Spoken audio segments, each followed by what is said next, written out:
بسم الله الرحمن الرحیم. السلام علیکم ورحمت الله وبرکاتہ. امید در وکوم چې تاسو ټول به ټیک ټاک کې الله پاکم خوشاله آباد ساته. د رمضان المبارک اخري عشره دا شروع ده. عام طور چې کله اخري عشره دا شروع وي نو خلک ډیر زیات هرس کوي او دې حواله سره تاسو نه کوي چې د اخري عشره کې شب قدر او لیلة القدر چې کوم مشوره دا به کله وي. نو یاد ساتئ چې دا شپه په 21 تاریخ باندې 21مه شپه، دغه رنګې 23مه شپه، دغه رنګې 25مه، 20مه، یو کم 30مه په دې شپو باندې شب قدر یعنی لیلة القدر دا وي. بیا هلکه دا تپوس کوي چې په دې شپه کې کم کم عبادت دا مونږ کوو، دا شپه مونږ څنګه تیرو. نو یاد ساتئ چې په دې کې مونږ او تاسو 15 عبادت پکې به طور خاص کولی شو. چې کله مونږ او تاسو دا 15 عبادت په دې شپه کې وکړل نو زمونږ او تاسو دا شپه دا بالکل پاورفل او ډیر زیات بهترینه به وي او الله پاک به مونږ او تاسو ته دا بخنو کې مغفرت به الله پاک زمونږ او تاسو کې فرمای په قرآن مجید کې لیلة القدر خیر من الف شهر. کوم چې د لیلة القدر د شپه د زرو میاشتونو دا بهتره ده. یو سړی په دې کې بندګي د الله پاک کړه نو 83400 کالو ثواب الله پاک د انسان ته ورکړي. دومره بهترین شپه ده او حدیث مبارک کې راغلی چې کوم سړی د شپې د خیر نه محروم شو د حقیقت کې محرومه ده. فرمایي چې هغه سړی محروم وي چې کم سړی الله پاک دا محروم ساتل غواړي. الله پاک د موږ تاسو ټول محرومه نه ساتي. الله پاک د موږ تاسو له کل مزیدار بهترین اعلی حصو کې او دا رنګ څومره کتونکي دي څومره اوریدونکي دي او دا आवाज اوري درې ټول د الله پاک سره زمونږ مغفرت کامل دا نصیب کی. نو راځي چې زه خپل ټاپک طرف ته. نو نن زموږ ټاپک دا دی چې په شپه کې به مونږ د الله پاک د لپاره الله پاک د راضي کولو لپاره 15 عبادت کوو. د ټولو اول دا چې مونږ به د ماسخوتن موز د جمع سره وکړو او د سار موز به جمع سره وکړو.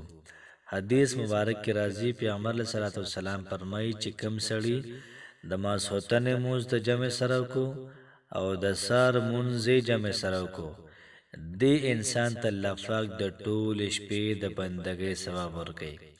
نو چې کله موت دغه منځونه د جمع سره وکړل نو الله پاک به موږ او تاسو ته د ټول شپې د بندګۍ ثواب راکړي. چې کله موږ او تاسو ټول شپې د بندګۍ ثواب دا میلاو شو نو خامخا پکې شب قدر دا بیراله ځکه چې صحیح سم تابع بندګۍ وکړه دا زمونږ استاد سره لپاره غټه خبره ده. دغه رنګ دیم نمبر عبادت دا څه دی چې په دې شپه کې نفل کول پکار دي. نفل او یاد ساتئ چې په دې کې به طور خاص اوابین چې کوم نفل دي دا شامل دي.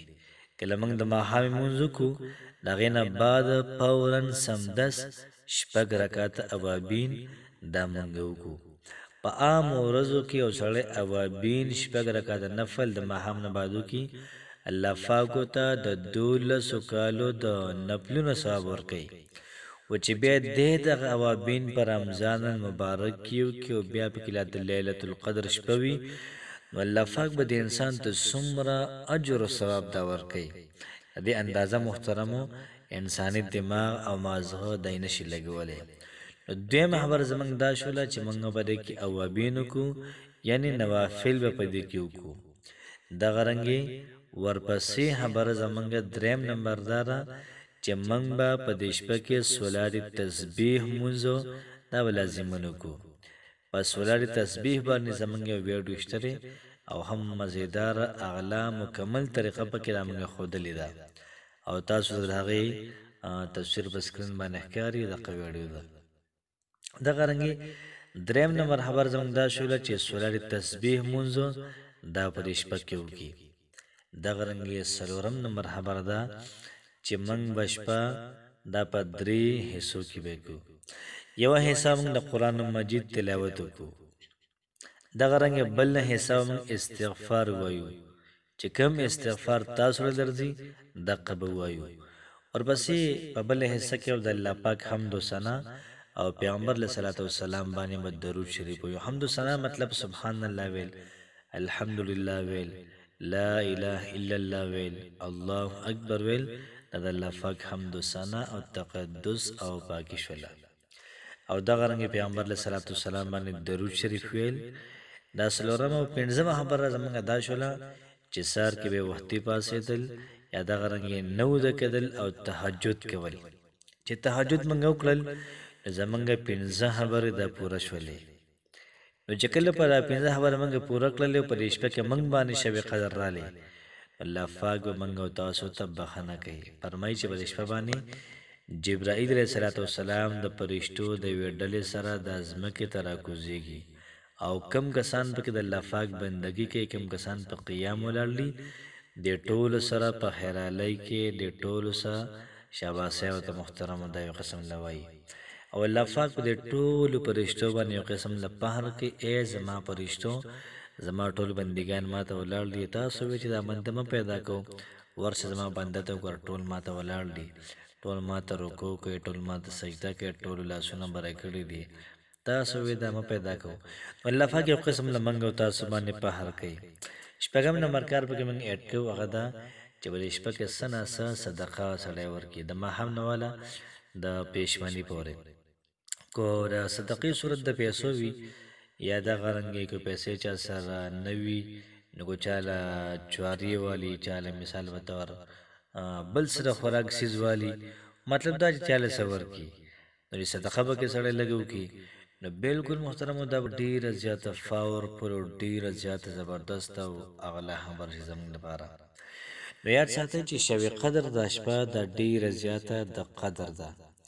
نو منګه چې کله پدې کې دا عبادت الله پاک د پاره او کړل الله پاک بل لازمي محترم او زمونږ استادونه دا خوشاليږي او دا فرمایي چې پرېشپه کې ټولي پرشتي دارا نازلېږي او دنیا ترازی مشر فرشتہ حضرت جبرائیل علیہ السلام دعوت مخ کی وی داسې جمعات نه پاتېږي چې ډیرو داخل نشي، هر جمعات ته بدوی ورزي، هر کور ته بدوی ورزي او دغه رنګي داسې سمندر نشته چې دوی پاغوي ته نه ورزي.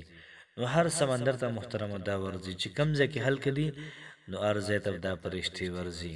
نو کوشش وکړه چې برېښ په کې موږ د الله پاک بندګي وکړو او دغه رنګ خپل رب دا راضي کو. الله پاک هم خوشاله آباد ساته. السلام علیکم ورحمت الله وبرکاته.